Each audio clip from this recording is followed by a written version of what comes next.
Olá, está começando o JR Trade, o programa que recebe os maiores nomes da publicidade brasileira. A Euforia Creative se consolidou no mercado com uma filosofia simples: combater a apatia na comunicação das marcas. Para falar sobre isso, o JR Trade recebe hoje aqui o CEO e sócio da agência, Caio Delmanto. Caio, muito obrigado pela sua participação aqui no JR Trade. Obrigado a vocês pelo convite. Só lembrando que toda quarta-feira, a partir das 7h30 da noite, tem um novo JR Trade nas plataformas digitais da Record ou a nossa versão em podcast no seu aplicativo preferido.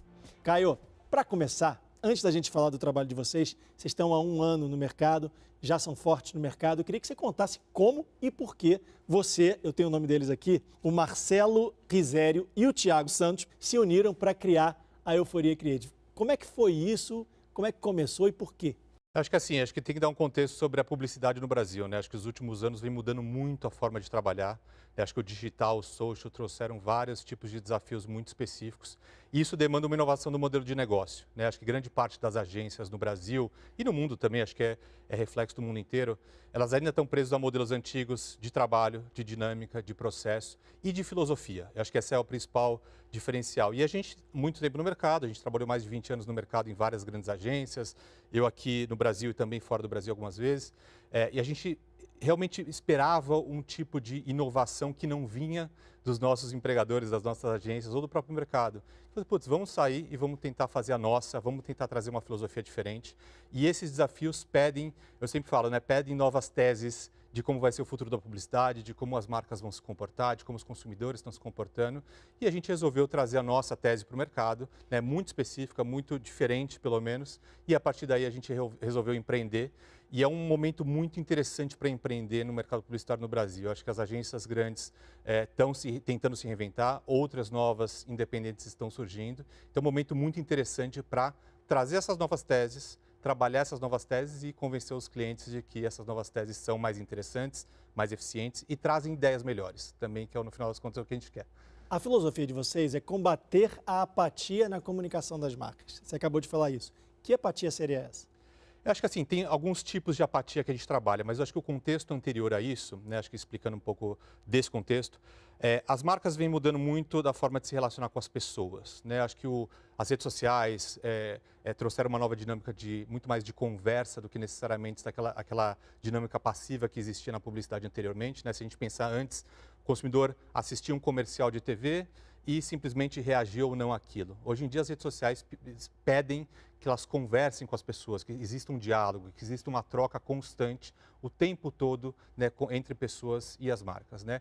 Então, de alguma forma, nessa dinâmica, a gente trabalha num conceito que é, dentro desse desafio do algoritmo, né, quanto mais as pessoas são bombardeadas por mensagens, quanto mais plataformas de redes sociais e plataformas de alguma forma que estão conversando com a gente o tempo todo, o mais provável que aconteça é elas ficarem apáticas àquela marca ou àquela publicidade, né?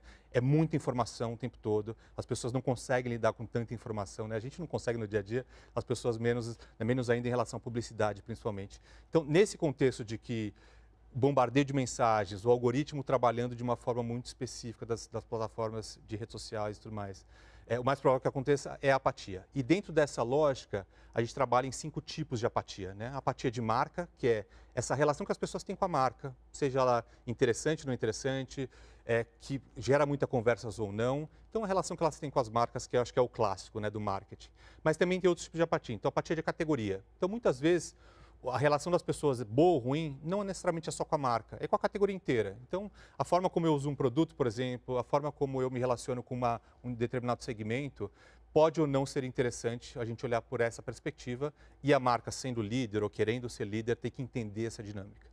As outras apatias são a apatia de inovação, então a relação que a gente tem com inovação. Então, como algum benefício específico de um produto, como uma tecnologia nova pode impactar a nossa vida, então entender um pouco essa relação das pessoas com tecnologia. A apatia de plataformas, que a gente fala, que é a relação que as pessoas têm, o comportamento que elas têm nas redes sociais, principalmente. Então, como que elas estão se comportando numa rede social X, Y ou Z, e como esse comportamento pode ou não inspirar uma ação de marca.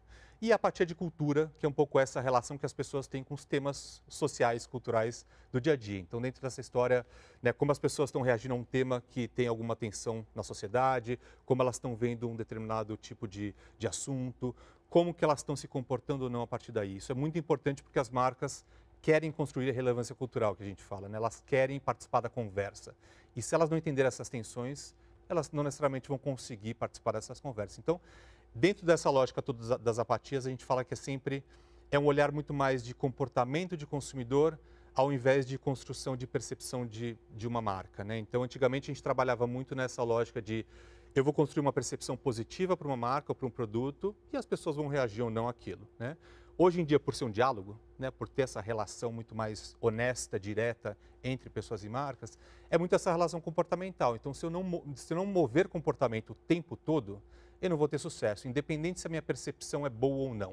Né? Eu estou o tempo todo tentando mover comportamento e as redes sociais, a dinâmica que a gente tem, né, do social que a gente fala, permite esse constante diálogo, essa constante mudança de comportamento que a gente fala. Então, é uma outra lógica de marketing, no final das contas, e aí isso traz todo um desafio de mensuração de dados, dados com criatividade, como trabalhar os dados, enfim, mas isso já uma outra parte dessa história. Quando você fala que as empresas querem ter relevância cultural, você está falando também de social, né? Social também. Não só cultural, mas relevância social e Totalmente. cultural. Só para entender a parte da apatia, antes da gente entrar na parte social e cultural, você quer dizer que as empresas hoje, as agências de comunicação hoje, estão criando, como se criassem uma fórmula de bolo, criassem uma receita do bolo e ficassem nesse looping, sem criar nada novo, seria isso?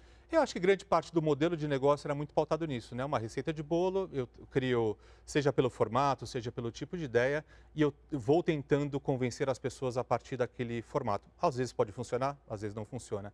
Então a gente deu um passo atrás e falou, putz, vamos tentar entender como a partir da relação que as pessoas têm com as marcas, com o marketing, com publicidade, a gente pode ter mais influência, como a gente pode de alguma forma mover comportamento.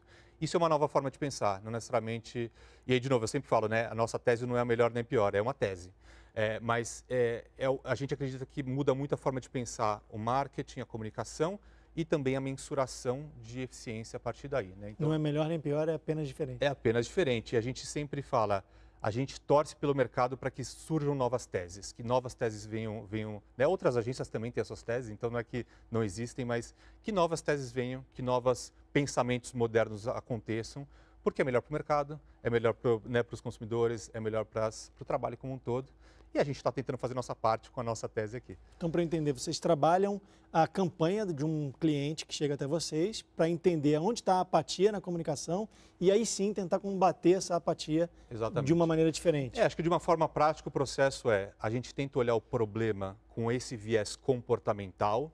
Isso pede uma nova tipo de leitura de dados, especificamente. Então, não necessariamente a gente olha só dados que relacionam a publicidade em si, mas de comportamento geral de consumidor, né? E aí tanto de eficiência, de compra, de conversão, de imagem, enfim, tudo isso. A gente tenta olhar onde está essa apatia, né? Onde está o que não está movendo as pessoas, né? O que está bloqueando essa mudança de comportamento. E aí, a partir da leitura deste problema, a gente vai pensar em soluções para mover as pessoas do ponto de vista comportamental. Isso tem a ver com publicidade, mas pode ter a ver com influenciadores, pode ter a ver com a forma de criar conteúdo, uma ativação, um evento, pode ser... Você abre o leque para outros tipos de coisas além da publicidade tradicional. Então, acho que nesse sentido é um pouco diferente de agências mais tradicionais que pensam muito só publicidade.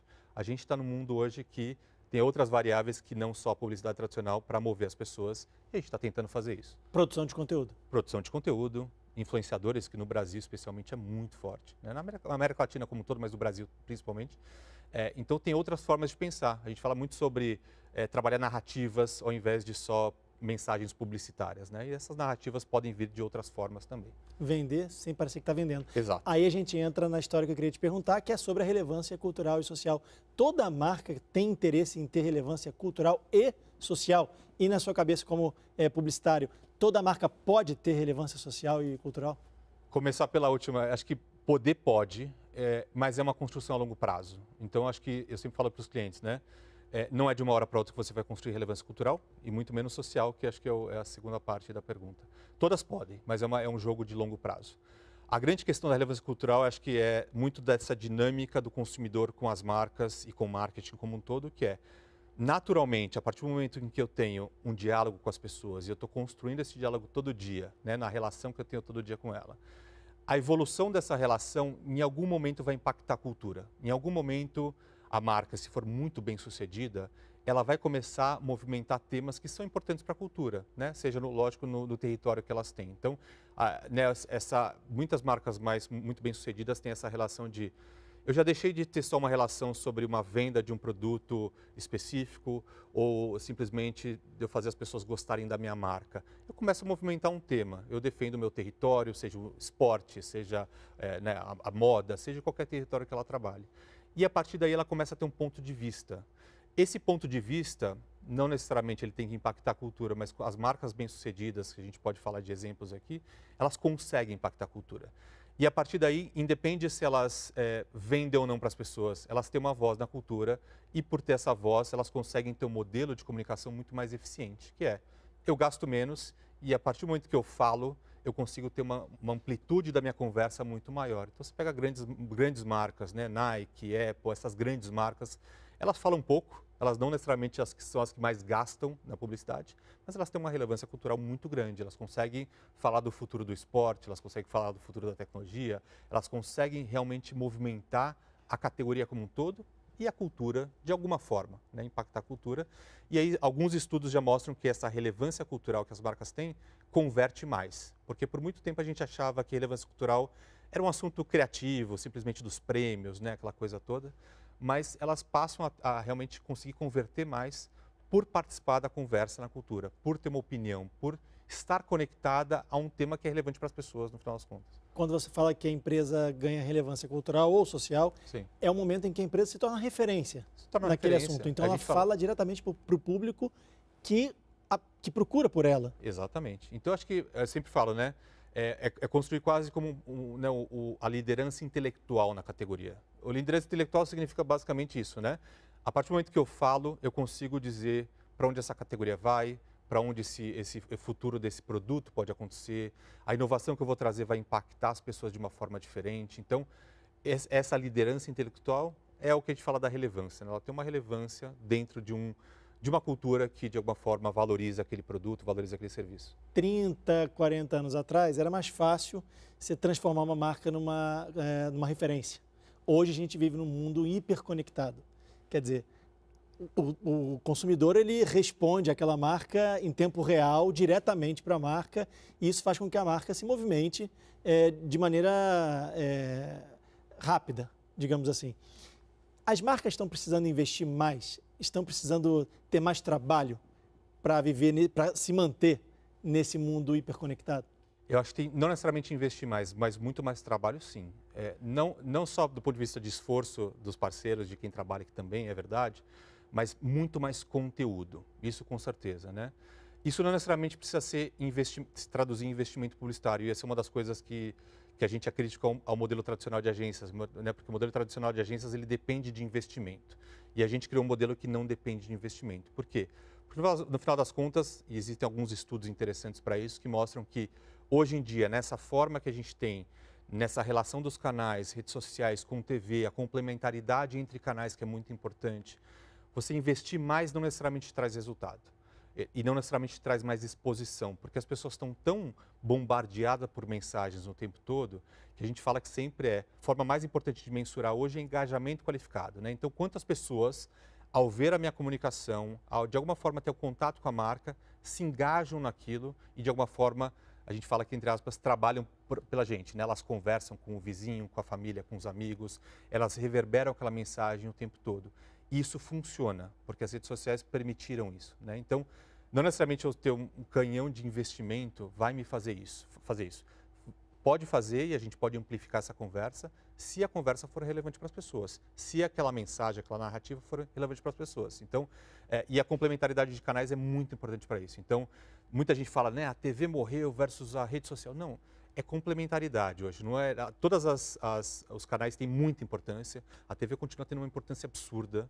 A TV move cultura, né, que a gente falou de cultura, mas ela tem que ser complementada por redes sociais. Do mesmo jeito, né, a rede social vai me dar uma conversa muito interessante, mas que eu posso reverberar isso na TV de alguma forma, né? Com publicidade, com conteúdo, com influenciadores, com outras coisas. Então, essa relação é o novo, a gente fala que é o novo jogo, né? Como jogar esse jogo vem mudando bastante e o nosso papel como especialista em marcas e em marketing como um todo tem que acompanhar isso. Basicamente é isso. E são linguagens diferentes, né? Televisão, internet, rádio, enfim, podcast agora. Super. Todos eles têm linguagens diferentes. Queria que você falasse um pouco sobre essa questão. Antigamente, estou falando de 20 anos atrás, né? É tão antigamente assim, história e tradição eram importantes para fazer com que o cliente olhasse a marca. Hoje já tem outras questões. Inovação, integração, sustentabilidade.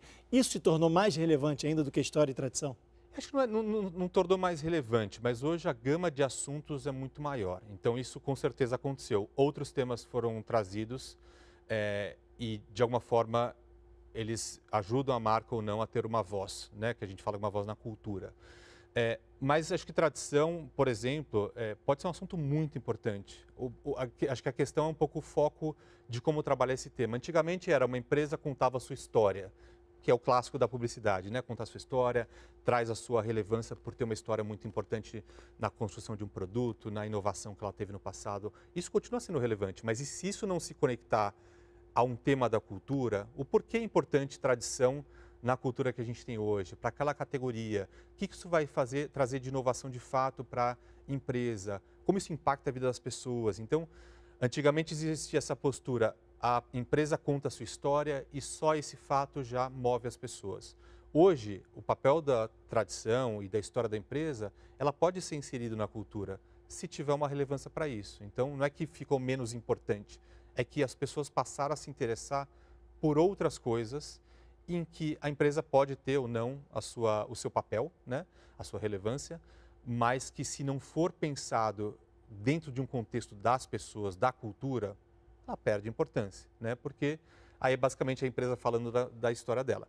Logicamente, se essa história trouxer uma inovação absurda para as pessoas, se mudar a forma de consumir um produto, se facilitar a vida das pessoas de uma forma totalmente nova, vai funcionar, porque está mexendo na vida das pessoas. Mas não é aquela coisa mais de só por eu contar minha história, só porque eu tenho 100 anos de tradição, as pessoas vão se interessar por isso, porque hoje em dia tem muita opção de mensagem, de produto, de serviço, as pessoas estão o tempo todo, a gente fala, né, antigamente não existia fidelidade de marca, né, hoje em dia não tem mais fidelidade, não é porque as pessoas não gostam de uma marca, é porque elas têm muita opção, e elas podem ligar o celular e escolher outra marca em 5 minutos, né, ela pode pedir, chegar na casa delas, ela nem tem que sair de casa para isso, então a relação das pessoas com as marcas mudou, ela é um pouco mais fluida, né, ela está o tempo todo mudando, o tempo todo experimentando. Então, de novo, se está inserido na cultura, pode funcionar, mas encontrar esse papel é difícil. Então, a gente está falando de comportamento, né? Quando você fala em inserir na cultura, a gente está falando de mexer com o comportamento das pessoas. Como é que é para inserir uma marca na rotina das pessoas? A gente estava entrevistando recentemente uma pessoa de uma marca que é uma marca que todo mundo conhece, todo mundo usa. Como é que você faz para inserir na rotina das pessoas uma marca que não é assim tão utilizada pelo consumidor? Como é que é o trabalho para fazer isso? Antes, as marcas vendiam um produto na televisão. Hoje, as marcas têm contato diretamente com o consumidor na internet. Como é que você faz para atingir o comportamento dele? Acho que isso começa muito, a gente fala muito com o Thiago e com o Marcelo Rizero, que são os meus sócios, e a Andressa também, que é nossa sócia, que a forma de pensar estrategicamente mudou, né? Eu venho de estratégia a minha vida inteira, então eu sou responsável muito por isso. Que é você entender o comportamento e entender a jornada das pessoas. A gente fala muito sobre jornada, né? Então, como as pessoas realmente acordam, o que elas fazem, para onde elas vão. E, de alguma forma, nesse mapeamento, que hoje tem muitos dados para a gente mapear, né? Tem várias formas de mapear a jornada das pessoas, a gente entender qual que é a relevância que meu produto pode ter em determinado momento. Para que eu estou ali servindo o quê na vida das pessoas? O que eu estou fazendo para elas? Seja do ponto de vista funcional, seja do ponto de vista emocional, seja como parte da conversa que ela está tendo com seus amigos. Quais são os papéis que eu posso cumprir como marca mesmo para ter uma relevância? E aí, dentro dessa história, acho que o grande chave é entender que valor eu vou adicionar para elas naquele momento. Porque muitas vezes elas estão ali vivendo a vida delas. Eu sempre falo para os clientes, elas não precisam de marcas, elas não precisam de produtos, mas se eu tiver uma forma diferente de adicionar um valor ali, talvez ela olhe para mim e fale, putz, que legal, eu vou consumir essa marca, ou vou prestar atenção nessa marca, ou vou trazer essa marca de exemplo sobre algum assunto específico. Então, entender jornada é muito importante e a partir dessa jornada, com os dados que a gente tem hoje, entender que valores eu posso adicionar. Então, nesse sentido, é muito diferente da publicidade no passado, que era eu tenho uma grande mensagem, eu tenho um grande slogan que eu vou simplesmente vender para as pessoas e elas vão comprar ou não. Hoje em dia eu tenho vários papéis que eu posso ter ao longo da vida, né, da jornada das pessoas, no dia a dia delas. E a gente consegue hoje mensurar e quebrar essas mensagens e essas formas de falar de vários jeitos. Então, de alguma forma, a gente continua tendo um slogan, continua tendo um conceito, mas muito mais para nos guiar e para ter consistência. Mas eu posso ter diferentes papéis o tempo todo para as pessoas, de acordo com o que elas podem precisar, de acordo com os perfis dos usuários também, de acordo com várias coisas que a gente pode trabalhar. Então, a forma de pensar também muda muito por conta disso, né? Como você insere a marca em contextos específicos, em momentos específicos, para necessidades específicas também. E é isso, você vai jogando e vai construindo entendimento dessa marca a partir daí. Você está falando sobre o comportamento. Como é que hoje, as marcas têm contato direto com os consumidores, porque elas têm acesso à internet e o consumidor também tem acesso. Você mesmo disse na entrevista que os consumidores não precisam das marcas, mas é possível criar um valor naquela marca para que o consumidor tenha interesse em usar essa marca. Qualquer marca pode fazer parte da rotina do consumidor?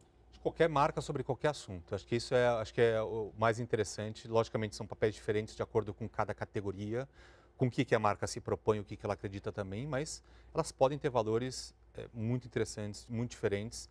Acho que é só abrir a cabeça para isso. É não pensar em simplesmente vender, vender, vender, que é parte do que a gente faz, é o final da nossa história, mas que valores eu vou agregar para as pessoas. E aí eu sempre falo, valores podem ser os funcionais, podem ser os emocionais também, ou podem ter outros tipos de valores também, mesmo sociais que você falou lá no começo, que eu posso ter um papel como empresa social, né, como é responsabilidade social para com as pessoas, e está tudo certo, e também é muito importante isso. Então, acho que abrir a cabeça para qualquer tipo de valor que possa ser trazido a partir daí. A logomarca da empresa é fundamental, porque a primeira coisa que me vem à cabeça quando você fala de uma marca é a logo dela, né? Como é que é a logo dessa marca, o que está escrito lá, enfim.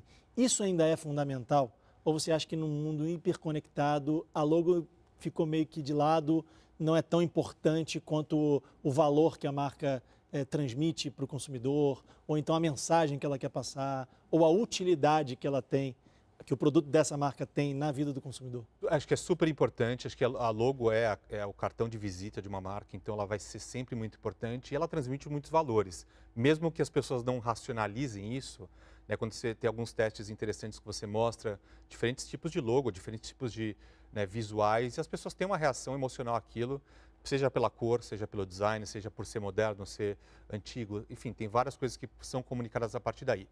O que a gente fala sempre o logo em si é parte de um ecossistema de marca. Hoje em dia é muito importante pensar esse ecossistema como um todo. Então, antigamente eu tinha minha logo e eu simplesmente colocava aquela logo na TV ou no supermercado e as pessoas reconheciam ou não essa marca.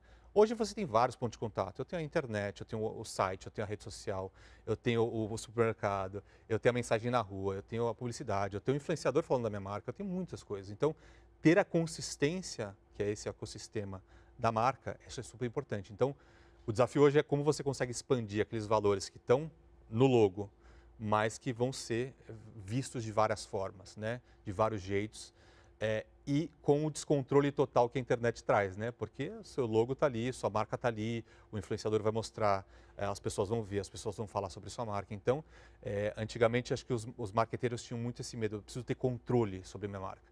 Hoje em dia, a marca é das pessoas. As pessoas vão fazer o que elas quiserem com a sua marca. Então, você conseguir trabalhar nesse caos que a gente fala é muito interessante, porque aí, a partir daí você começa a pensar nesse ecossistema de um jeito mais específico. Vocês abriram um escritório no México para atender uma conta da Twitch, que é uma plataforma de streaming muito usada pelos gamers. Queria que você falasse um pouco sobre como é que é trabalhar com esse público.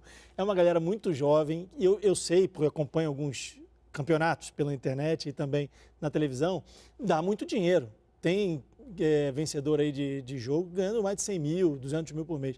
Como é que é trabalhar com esse público jovem e super conectado? Os gamers, em geral, têm uma cultura muito específica e muito interessante. Eu também não sou dos games, então estou aprendendo, né? O tempo todo eu falo para minha cliente que eu estou aprendendo, né, junto com eles. Mas é uma cultura muito específica. Por quê? Não só eles são jovens, acho que tem a dinâmica dos jovens hoje em dia, mas eles têm uma paixão pelo assunto, tem um engajamento que a gente fala tão grande, e eles são tão apaixonados pelo assunto e tudo que significa essa cultura, que é muito interessante ver, porque de um lado existe, a gente fala muito, né, dos e-sports, que são toda essa parte do pessoal que compete, que É impressionante o quanto as pessoas são apaixonadas. É igual um time de futebol, assim, as pessoas são apaixonadas, elas vão lá, elas torcem, elas estão junto com eles são celebridades. Então tem uma cultura à parte, mas do ponto de vista da Twitch, que é o streaming, que é toda essa parte de você mostrar isso para mais gente, é impressionante o engajamento também. As pessoas estão o tempo todo comentando, apaixonadas por aquilo, falando, tem uma relação interessante porque é uma relação de comunidade muito forte, né? Então, diferente de outros tipos de celebridade em que a celebridade está lá e eu gosto muito dela e eu vou mostrando meu amor por ela, na cultura da Twitch, especialmente, a comunidade é muito forte, ela tem uma proximidade muito grande do streamer. Então ela está o tempo todo ali conversando com ele respondendo, ele participando. Muitos streamers conhecem as pessoas pelo nome, conversando, apesar de terem milhões de pessoas na plataforma. Então é muito interessante porque é o senso de comunidade mesmo, apaixonada por aquele assunto e é interessante ver essa dinâmica muito mais engajada do que outros tipos de territórios ou de temas que estão por aí. Então, é uma relação bem diferente. E aí, acho que a relação do México também é muito legal, porque o latino, em geral, é muito parecido. A gente é muito parecido com os latinos, né, a América Latina como um todo, dos países, porque essa paixão, essa relação que eles têm é muito parecida, né? O latino é mais apaixonado, ele é mais engajado, ele fala mais, ele compartilha mais, a gente, principalmente com os mexicanos, é muito parecido nessa relação. O Brasil geralmente é muito fechado, né? A gente, por não falar o espanhol, a gente fica muito na nossa bolha aqui, é muito grande o país, mas a gente tem muita similaridade com os mexicanos, os argentinos, os chilenos, todos eles a gente tem uma relação apaixonada pelas marcas e, no caso dos gamers, pelos os streamers ali, muito grande. Então, isso é muito interessante. Antes da gente terminar, eu queria que você falasse um pouco sobre a sua trajetória. Como é que você chegou na Euforia Creative? Como é que você conheceu o Marcelo e o Thiago? Conta um pouco pra gente. Eu trabalho em publicidade há 22 anos, então sempre passei por grandes agências no Brasil. Morei em Londres também em agências, morei na Espanha em agências também, fui cliente no meio do caminho também. E aí nessa relação conheci o Thiago, que é meu sócio, mídia, matemático, enfim, super bom de contas e essa parte toda de mídia. Como cliente, eu fui cliente dele, né, há 10 anos atrás. A gente tinha uma relação muito boa como cliente. E a vida nos levou a trabalhar juntos depois disso, a gente trabalhou 3 anos juntos. E o Marcelo Risério trabalhava já com o Thiago antes, e a gente se juntou, nós três ali, a gente trabalhou bastante tempo junto ali, um pouco mais de 3 anos juntos, né, muito intensamente, em uma outra agência. E aí nos últimos 4 anos a gente ficou separado, mas sempre conversando sobre, né, o que a gente poderia fazer diferente nesse mercado. Até que chegou esse momento do mercado, acho que está preparado para agências independentes. Essa teoria toda que eu contei aqui ficou mais madura na nossa cabeça. A partir daí criamos a marca, que acho que esse contraponto à apatia é euforia, por isso que a gente chama euforia, né, com essa relação. E acho que bateu muito no caso de empreender no Brasil, né, empreendedores se juntando com essa energia de fazer um negócio no Brasil e tudo mais. A gente armou toda essa teoria e começou a bater na porta de amigos, clientes, né, que de alguma forma apostaram nisso, e a partir daí a gente cresceu muito. Acho que para um ano a gente tem mais de 50 pessoas no time, tem uma estrutura, grandes marcas muito interessantes que trabalham com a gente. Um escritório do México, que para um ano é muito novo, né, uma agência do Brasil sair para o mundo. E estamos trabalhando intensamente para provar essa tese. A gente sempre fala, né, provar a tese, mostrar que essa tese é interessante, e os clientes estão comprando. Acho que esse é o mais interessante para a gente. Você é uma inspiração para quem está empreendendo nesse meio, nesse mercado, nesse setor. Obrigado. Muito obrigado, Caio Delmanto, sócio e CEO da agência Euforia Creative. Obrigado pela sua participação aqui no JR Trade. Obrigado a vocês. O JR Trade, só lembrando, que é o nosso espaço para falar sobre marketing, propaganda e publicidade das marcas. Toda quarta-feira, não se esqueça, tem um episódio novinho do JR Trade a partir das 7h30 da noite nas plataformas digitais da Record TV ou a nossa versão em podcast, se você preferir, no seu aplicativo preferido. Muito obrigado pela sua audiência e a gente se vê. Tchau!